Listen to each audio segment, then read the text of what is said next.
Session की last class attend की। अब 10 दिन का ब्रेक है, एनुअल ब्रेक। ओके, तो अब इसके बाद जब बेबू वापस स्कूल जाएगी तो साथ में जाएगी अहाना भी। और इस साल स्कूल की तरफ से ये आ रहा है कि स्कूल खुलेगी ही, कि स्कूल खुलेगी तो खुलेगी। मतलब इन केस अगर गवर्नमेंट अगर ऐसा कुछ लगा दे, रूल्स एंड रेगुलेशन आ जाए गवर्नमेंट की तरफ से, तो बात अलग है। अदरवाइज स्कूल तो खुलेगी। तो हमने सोचा कि पिछले साल तो उसके लिए कुछ भी नहीं लिया, कुछ नया नहीं लिया, तो इस बार जब वो स्कूल जाए तो उसके पास सब कुछ नया हो। और साथ में ही उसके लिए, उसके और अहाना के लिए एक चैलेंज भी रेडी करने का सोचा था। तो सोचा जब ले ही रहे हैं तो अहाना भी जाएगी इस साल स्कूल, तो दोनों के लिए लेते हैं और दोनों के लिए थोड़ा सा फन स्टफ रेडी करते हैं। तो लेट्स से मैं आपको दिखाती हूँ हम जहाँ आए हैं। हम आए हैं वैशाली नगर में है किड्स पैराडाइज। Awesome place. बच्चों से रिलेटेड अगर आपको कुछ भी चाहिए तो you can come here and I variety of option, lots of range. और अगर, लेकिन हाँ, एक गलती मत करना जो मैंने नहीं की है, वो बच्चों को लेके मत आना। अगर आप लेने जा रहे हो तो आप अकेले जाना, क्योंकि अगर बच्चे आए तो आप अपनी पॉकेट को तो भूल जाना, क्योंकि फिर आपकी पॉकेट हो जाएगी खाली। और हमने ये गलती नहीं की है, हम अकेले आए हैं। क्योंकि हमारा तो ये था कि हमें उनके लिए स्विचअप चैलेंज करवाना था, एक स्टेशनरी और फन स्विचअप चैलेंज। तो उनको दिखाना नहीं था कि हम क्या ले रहे हैं। तो मैं आपको जल्दी से एक क्विक टूर देती हूँ इनके स्टोर का। जब हम एंटर करते हैं, एंटर करते ही सबसे पहले यहाँ पर इन्होंने एक बैग्स का सेक्शन लगा रखा है, छोटे बच्चों की बैग्स का। एंड देन इधर अलग अलग वैरायटी ऑफ चीज़ें मैं एक्सप्लेन नहीं कर पाऊँगी क्योंकि सारी चीज़ें आई डोंट नो, बट आपको एक क्विक टूर दे देती हूँ सो दैट अगर आपको ऐसा कुछ भी लेना हो तो you can come over here and bye.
तो ये तो था एक छोटा सा क्विक व्यू स्टोर का, जिसके लिए मैं इसमें बहुत बार आ चुकी हूँ, बट मैं इससे पहले कभी मैंने व्लॉगिंग स्टार्ट नहीं की थी, तो मैंने कभी शूट किया नहीं। जब मैंने व्लॉगिंग स्टार्ट की और मैंने सोचा कि मैं जा रही हूँ तो मैं शूट करूँ, तो बस हम पहुँच गए शूट करने के लिए। और अब मैं दिखाती हूँ कि हमने लिया क्या है।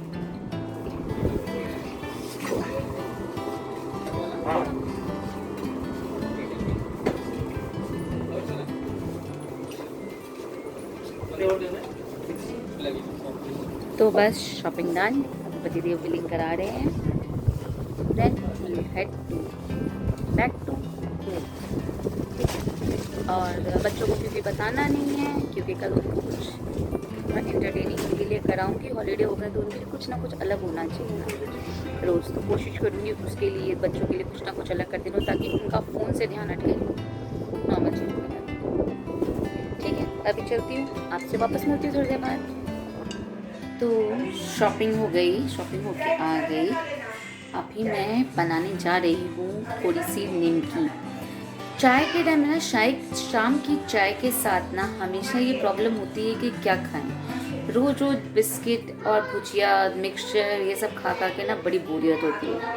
रोज़ रोज़ आप ये सारी चीज़ें नहीं खा सकते, तो कुछ चाहिए होता है, वो मचिंग टाइम के लिए कुछ चाहिए होता है ना, बिल्कुल वैसे ही। तो मैंने सोचा कुछ निमकियाँ बना ली जाए, या मठरी या सुहाली, अलग अलग नाम से जानी जाती है। अलग अलग कास्ट, अलग अलग लोग, अलग अलग जगह इसे अलग अलग नाम से कहा जाता है। हम इसे निमकी कहते हैं और ये अलग अलग शेप की वैरायटी ऑफ उसमें बनती है। तो लेट्स सी मैं निमकी कैसे बनाती हूँ, फटाफट आपके साथ पहले उसकी डो की और फिर उसको कैसे फ्राई करते हैं और रखते हैं वो दिखाती हूँ। Let's see. सबसे पहले हम मैदा लेंगे। मैदे में हम नमक डालेंगे, नमक स्वाद अनुसार। अजवाइन को हाथों से क्रश करके इसमें डाल देंगे और वैसे ही कसूरी मेथी को भी क्रश करके इसमें डाल दूँगी। और इसके बाद इन सबको अच्छी तरह से मिक्स कर लेंगे। मिक्स करने के बाद इसमें हम मोइन डालेंगे। मोइन आप थोड़ा थोड़ा करके घी डालते जाएं और जब आपका आटे में मोइन अच्छी तरह से होगा तो आटे को जब आप हाथ में दबा कर तोड़ेंगे तो आपको फील होने लगेगा कि हाँ मोइन अच्छे से लग गया है। ये बट ऑब्वियस चीज़ है, इसका कुछ एग्जैक्ट मेजरमेंट नहीं होता है। हम इंडियंस आधी से ज़्यादा चीज़ें अंदाजे से ही बनाते हैं।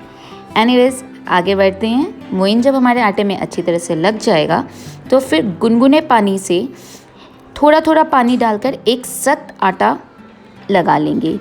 निमकी का या मटरी का या सुहाली का आटा जो हम लगाते हैं वो सख्त लगता है, सॉफ्ट आटा नहीं लगता है। इसे आटे को अच्छी तरह से गूंद कर ढक कर 10-15 मिनट रेस्ट करने के लिए दे देंगे और जब हमारा आटा रेस्ट कर लेगा उसके बाद हम इसे रोल आउट करेंगे।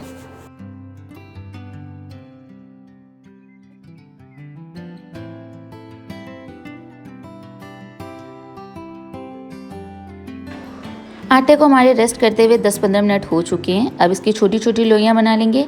आज मैं 2 तरह से निमकियाँ बनाने जा रही हूँ, लंबी लंबी और गोल। लंबी निमकी बनाने के लिए बड़ा सा एक डो लेकर इसे मैं बेल लूँगी। ना इसे हम बहुत ज़्यादा पतला करेंगे और ना ही बहुत ज़्यादा मोटा रखेंगे। एक मीडियम कंसिस्टेंसी का रोटी बेलेंगे और फिर इसे लंबी लंबी स्ट्रिप्स में कट कर लेंगे। लंबी कट करने के बाद इसे डायगनली भी 2 या 3 स्लिट लगा लेंगे और फिर साइड के जो छोटे छोटे पीसेस होंगे उन्हें हम निकाल कर अलग कर देंगे और बाकी सारी निमकियों को एक ट्रे में, प्लेट में, किसी में भी निकाल लेंगे और थोड़ा सा फैला कर रखेंगे।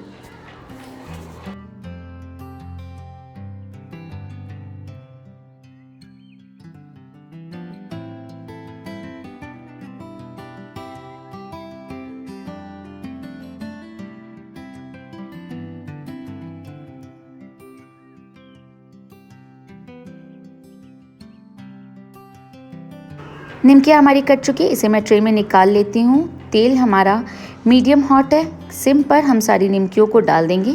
थोड़ा थोड़ा करके बैच डालेंगे, एक साथ बहुत सारी नहीं डालेंगे और सिम पर ही इसे हम सेकेंगे। गैस को फुल नहीं करेंगे। अगर गैस को फुल करके सेकेंगे तो निमकी हमारी कच्ची रह जाएगी। बाहर से ये सिक जाएगी लेकिन अंदर से कच्ची रह जाएगी। सिम पर इसे हम अलटते पलटते हुए सेकेंगे और जब तक ये सीखेगी तब तक हम हमारी बाकी की निमकियाँ भी बनाकर तैयार कर लेंगे। बाकी गोल निमकी बनाने के लिए मैं आटे की छोटी छोटी सी लोइयाँ तोड़ लूँगी। इसे हाथ से हल्का सा दबाऊँगी और किसी बड़े नाइफ़ की हेल्प से इसे दबाकर पतला कर लूँगी, जिससे इसमें एक अच्छा शेप और एक परफेक्ट मोटाई की एक एकसार निमकी हमारी बनकर तैयार होगी। और बस ऐसे ही हम सारी निमकियों को सिम पर सेक लेंगे और हमारी निमकियाँ बनकर तैयार हो जाएगी।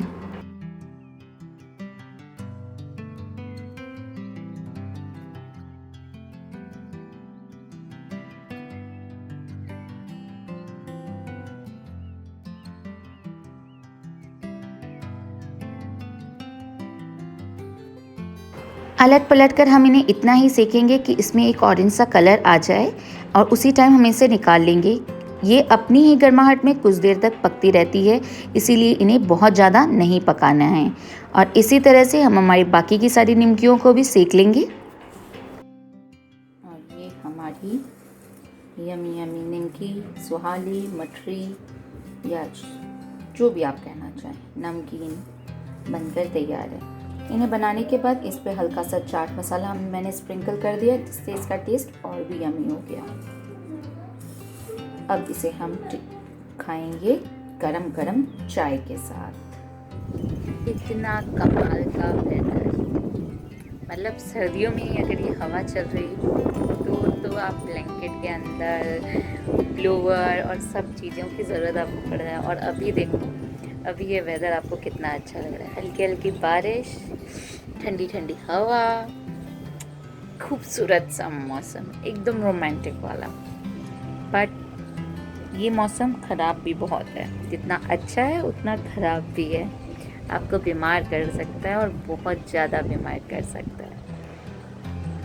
बट पता नहीं, कभी कभी जब आप अपसेट होते हो या आप बहुत लो फील करते हो या क्या कहूँ, तब ऐसा वेदर अगर हो जाए ना तो इसको कहते हैं